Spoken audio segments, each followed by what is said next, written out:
Bueno, sabi may representasyon ni Leerorkest aqui na ng Gloria Theater. Kami nagkati 550 mucho de baito na apresentação.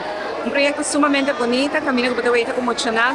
Talvez nunca habing en contacto com violín, o un cello, un clarinete, drums, kaya através de Leerorkest possibilidade. Então, muito orgulhoso por governo contribuir substancialmente do fundo no projeto aqui, para percurar que o projeto siga sobre a inculcada emocional e amor para a música, ressaltando o talento para a música, que é algo que vai ajudar o país.